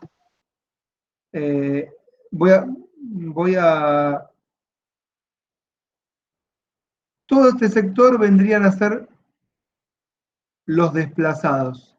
Algunos se quedaron con tierras, otros tuvieron que emigrar a las grandes capitales, ¿correcto? Bueno, hago así flechitas. Pero, ¿qué pasó con los que se quedaron disconformes? Los que se quedaron disconformes, bueno, muy bien, señoras y señores, que se quedaron disconformes, dijeron, no, nosotros nos vamos. ¿A dónde se fueron?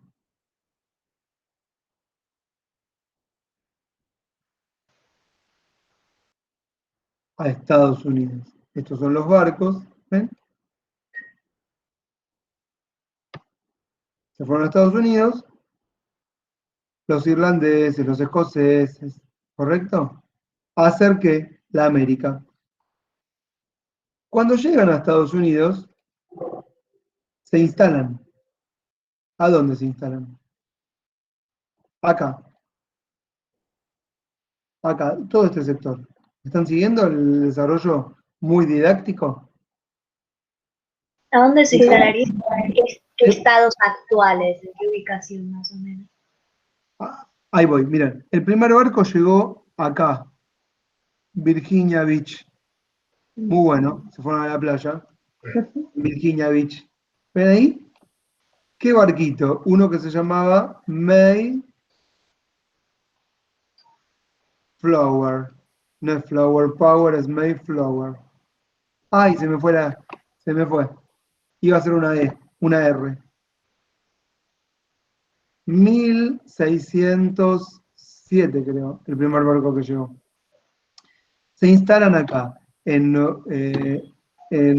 Rhode Island, ven acá, en Nueva York, en Filadelfia, acá donde se filmó Rocky. ¿Vieron Rocky cuando sube las escalinatas? Sí. Bueno, adentro está el Museo de Historia de Estados Unidos. Ahí está la Constitución de Filadelfia, 1787.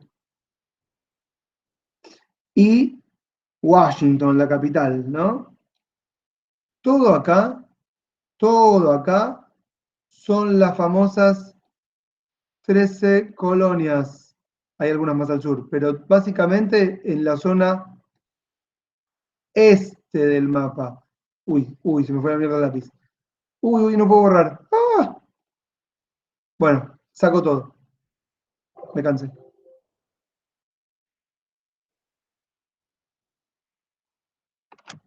Bien, ahí entendieron.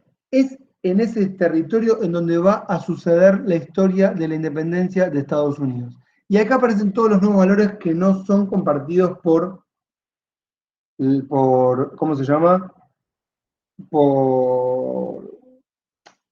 No por Inglaterra. Vamos a decirlo así, aparecen un montón de nuevos conceptos. Por ejemplo, uno nuevo, independencia. Vieron que no tenemos en Europa independencia. Ellos no tienen la calle Independencia como nosotros que tenemos. Nosotros tenemos las dos, independencia y revolución. Bueno. Porque tenemos la independencia de 1816, pero tenemos la revolución de 1810, ¿no es cierto? En Estados Unidos solamente tienen independencia porque no tuvieron revolución. Nosotros tuvimos las dos.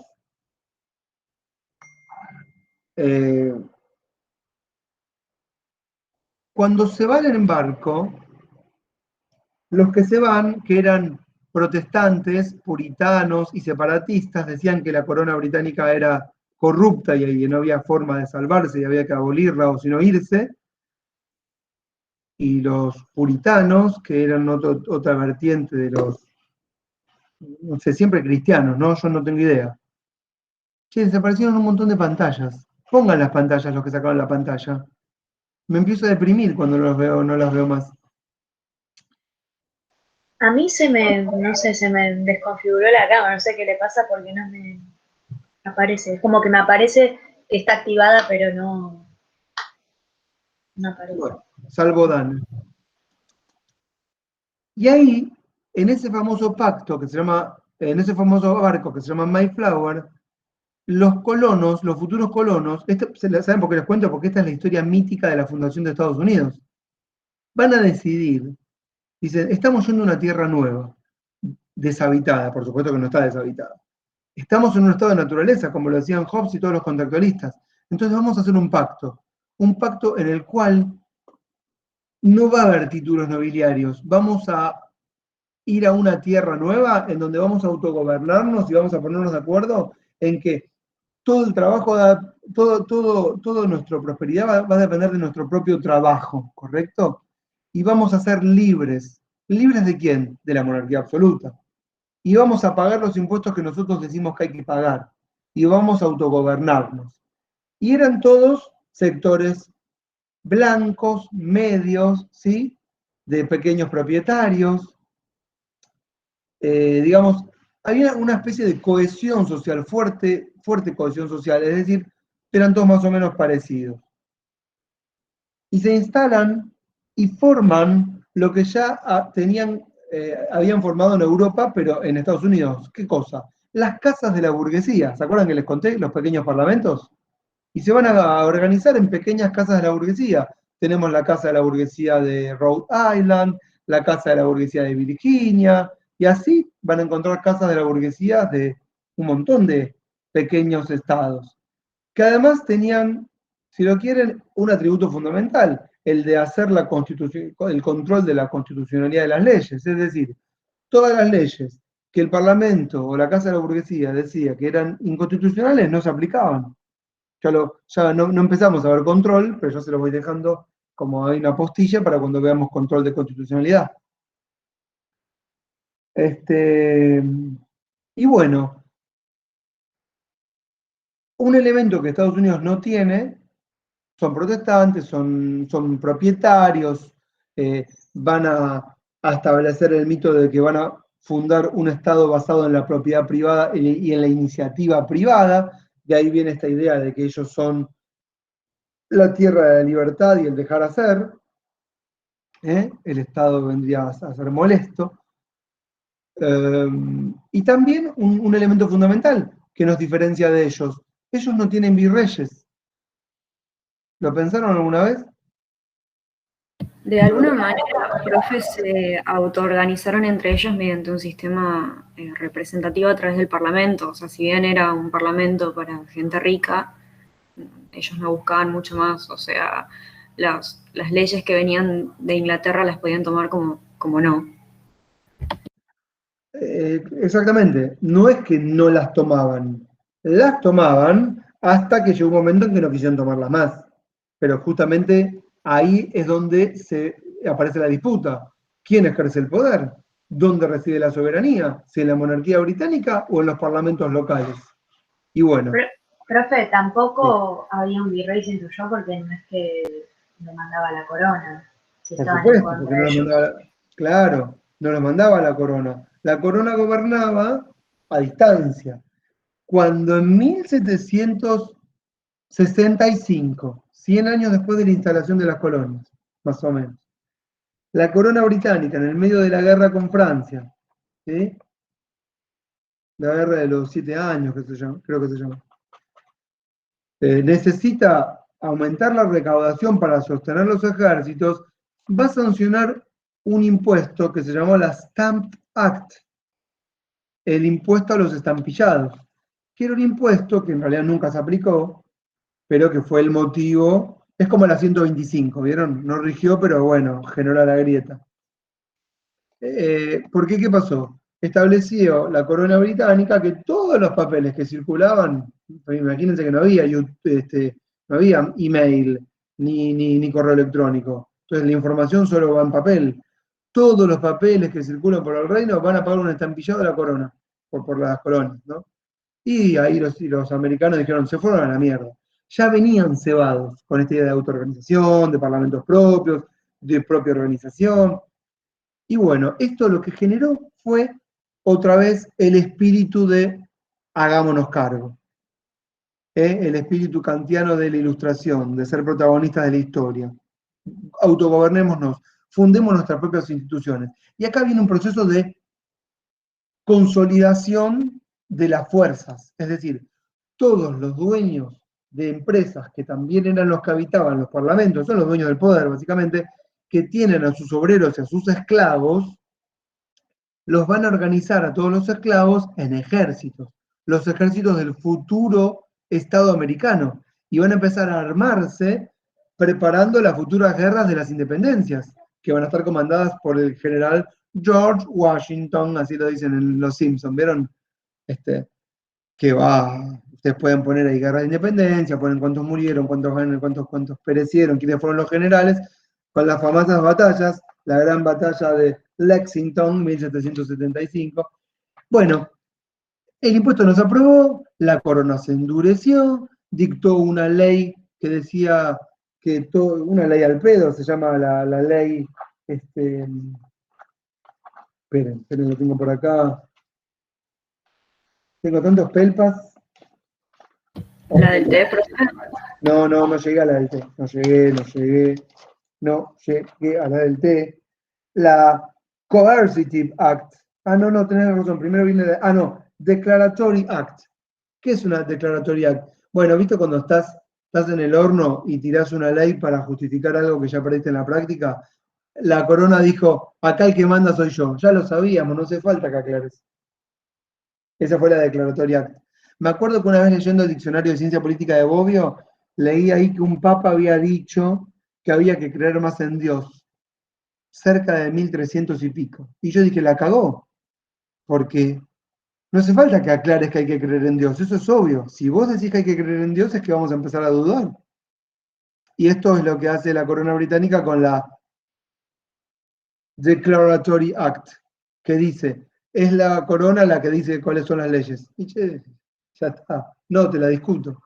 En 1773, entonces, unos años después, ya estaba todo muy caldeado, viene la de los estampillados del té. Resulta que había una empresa británica que en realidad venía de las Indias y que traía tés a Estados Unidos y quisieron hacer algo como lo que hacían los españoles acá. El único té que se comercia en Estados Unidos, en América, es el té de la compañía de tés de Indias que viene de Gran Bretaña.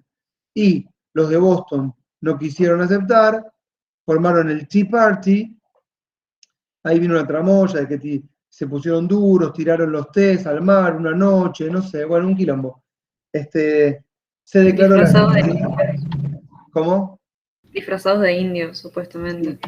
Sí, los indios, que vamos a decirlo, colaboraron mucho con la independencia. Así como los Levelers colaboraron con la aristocracia, los indios colaboraron mucho en la independencia americana. Por eso cuando en la declaración de independencia, ahora la tiro, de 1776, no fueron incorporados los indios, los Mohawks, se llamaban Mohawks, M-O-H-A-W,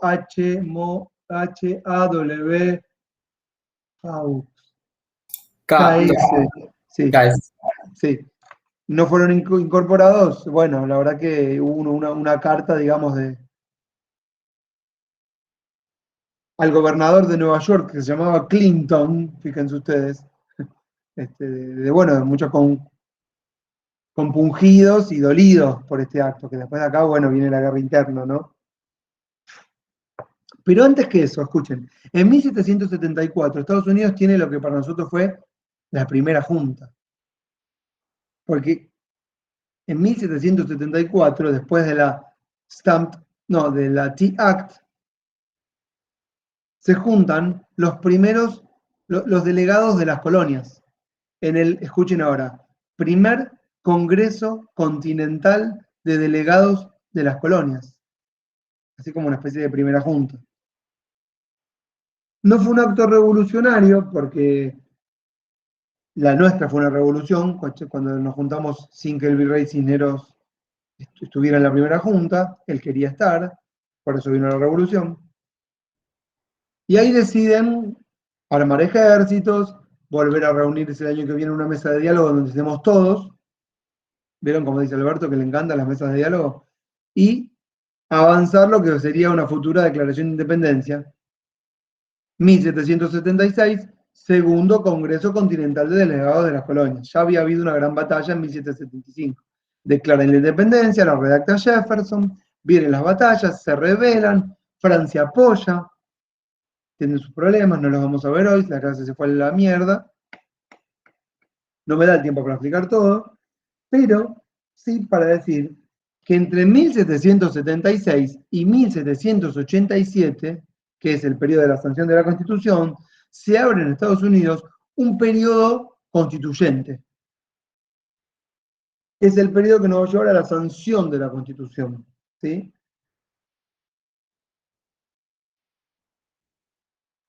Y aquí aparece esta idea de poder constituyente. Ellos van a idear a través de sus... ¿Quiénes son los constituyentes? Vamos a decir. ¿Puede repetir la fecha exacta? Pregunta Luisina. Sí, 1776 a 1787. Es el periodo constituyente. Nosotros podemos ubicar el nuestro, 1811 y 1853, o 60. El poder constituyente se supone que es el pueblo, pero bueno, en este caso sería el delegado de la... No me malinterpreten, miren lo que voy a decir, tomando lo que dice Dana, un periodo constituyente, dije yo, ¿eh? Atención, no un poder constituyente. un periodo constituyente, porque es el periodo de formación de las instituciones que van a dar lugar a un nuevo gobierno en un papel que se llama Constitución. Entonces, por eso lo nombro periodo constituyente, donde van a estar charlando respecto de cómo van a organizar esa asamblea, quiénes la van a integrar, qué van a decidir. Entonces acá, bueno, no sé quién habló ahí en el chat, no 1853, 1860, ella me pone ahí periodo. Yo quiero llamar periodo constituyente al periodo que va desde la declaración de la independencia o la revolución o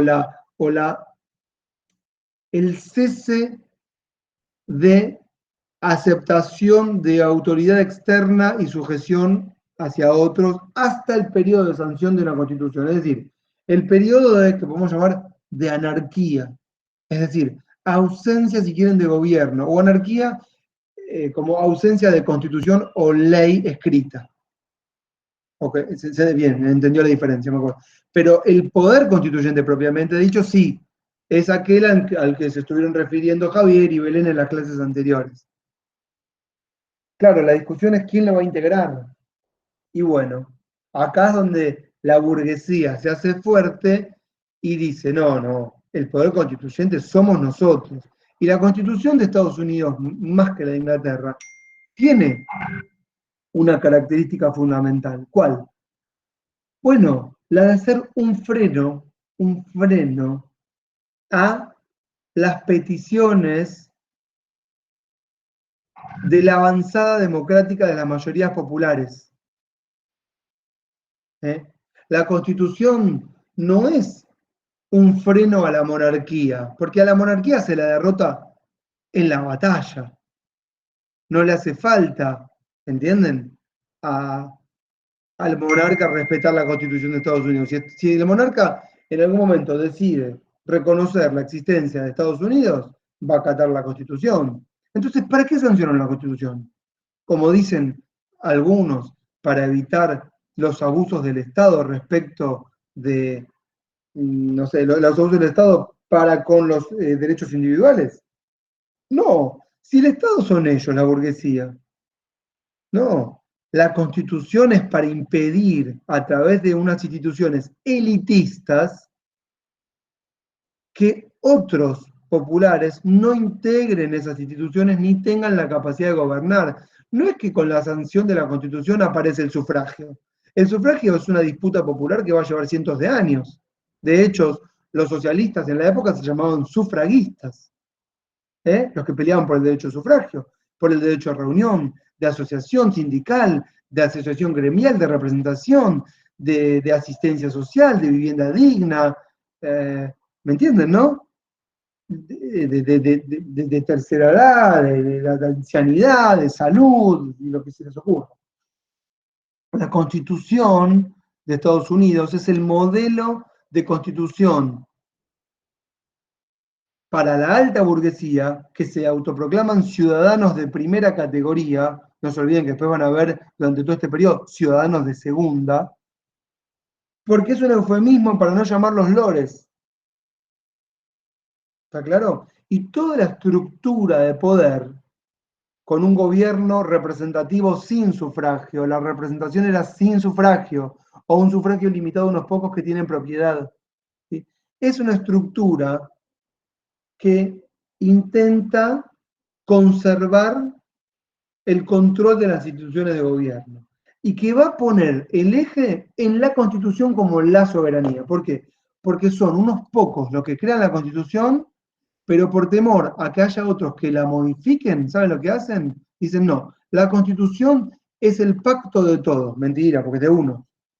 Y ese pacto de todos, para reformarlo, hacen falta mayorías especiales. De esa manera se garantizan que nadie la pueda modificar así porque sí. ¿Está claro? Y al mismo tiempo no les permitimos participar. Menos que menos los esclavos que ni son parte. Pero por si fuera poco, va a haber un poder judicial que va a tener a su cargo, elaborado por el propio poder judicial, que son ellos mismos, que va a tener a su cargo el control de qué es y qué no es constitucional. Es es decir, la interpretación de la Constitución, es decir, la llave que abre o cierra la puerta a los reclamos y las demandas populares. ¿Se puede votar? No, no está previsto en la Constitución. ¿Se puede uno asociar en gremios que defiendan los derechos de los trabajadores? No, eso no está en la Constitución. La Constitución dice que el que se asocia es un vago. Vaya a trabajar, señor. Entonces, ahí, y ese poder constitucional de interpretar la Constitución por parte de los jueces va a ser elitista, no va a ser ni siquiera republicano, nada, menos que menos democrático. Democracia es mala palabra. Y va a ser mala palabra por mucho tiempo. ¿Hasta cuándo? Hasta 1950. ¿Se acuerdan que hablamos de ese periodo de tensión? El periodo de tensión en el que los obreros en el 1848 se dan cuenta que estas constituciones no los representan, que la igualdad es una ficción jurídica, que en realidad la igualdad lo que viene acá a hacer es ocultar las relaciones de dominación en el mercado, Sic Marx, y que entonces lo que hay que hacer es una revolución para destruir todo el derecho burgués y pasar a una sociedad sin clases. Bueno, otra ruta, otra complejidad, otras historias. No vamos a charlarlo acá. Pero ¿ven cómo va cerrando el circuito? Solo para dejarles un apunte de Francia y que si tenemos tiempo lo vemos en la clase que viene, si Belén no se enoja y no me hace dar control, sería mucho más interesante ver Francia. Bueno, Francia tuvo en el periodo 1793-1794 una constitución democrática jacobina en donde fundaron una república popular, miren lo que digo, popular, que terminó en el ostracismo y llamaron a todos los jacobinos una especie de, ¿cómo les diría? Unos locos desenfrenados torturadores a los que había que extirpar para siempre. Y a todo el movimiento jacobino de la Revolución de Mayo, con Monteagudo, con Castelli, con Moreno, con Frenchi Beruti, con Belgrano, todos terminaron afuera. ¿Por qué? Porque había que eliminar también de nuestro periodo revolucionario a todos los, entre comillas, francesitos, que se creían jacobinos. Decían que Mariano Moreno venía acá a implantar el sistema Robespierrespiano, por Robespierre. Robespierre. Bueno, ¿se entendió más o menos todo esto que dije? Me faltó decir, por último, ya termino, quiénes eran finalmente los constituyentes, pero lo tienen en la página. Están tocando la bocina y me joden. Lo tienen en la página, escuchen, de Pisarello, 71. ¿Quiénes eran los constituyentes? 55 personas solamente, todos ricos, propietarios, tenedores de bonos, ¿sí? Que ustedes pueden ver ahí el tenor de la constitución que iban a sancionar. Bueno, ¿más o menos se entendió todo? Bárbaro. Sí, profe. Sí, Todo claro, profe. ¿Se habrá grabado? buena clase. ¿Cómo? Tengo una consulta de lectura como para tener, para pasar en limpio. Lo ideal sería leer las dos unidades, porque yo fui ampliando, fui leyendo y fui ampliando algunas cositas, la unidad 1 y la unidad 2 del de Pisarello, tener leídas, digamos. Sí, desde todo el capítulo 2, el 3 también sería ideal si lo leen. Okay. También yo les puedo mandar los textos de los levelers, muy lindos que tengo. Tengo textos sobre la formación del pensamiento liberal en la Inglaterra del siglo XVII. Yo se los dejo, hagan lo que quieran. No están obligadas y obligados, pero siempre es lindo tenerlo a mano. Después yo me tomo el trabajo del fin de semana de punteárselos. No se sientan obligadas y obligados, pero si se sienten motivadas y motivados, ya saben ahí a dónde acceder. Y todos los que me estuvieron dando información muy linda, después me la pasan, ¿eh? No sé, por ejemplo, lo del impuesto a las ganancias, del impuesto a las ventanas, o Harrington con la salida pactada, y cualquier cosa que se les ocurra. ¿Está claro? Si quien grabó la clase, que no me acuerdo quién era, me la pasa, yo la pongo en YouTube para todos y después les dejo la bibliografía.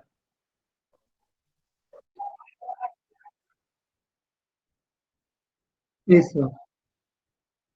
No hay ningún apuro, lo voy a hacer mañana. ¿Me la mandás por WhatsApp? Gracias, Juli. Espectacular. Bueno, sean felices. Chao, Chao, profe. Chao, profe.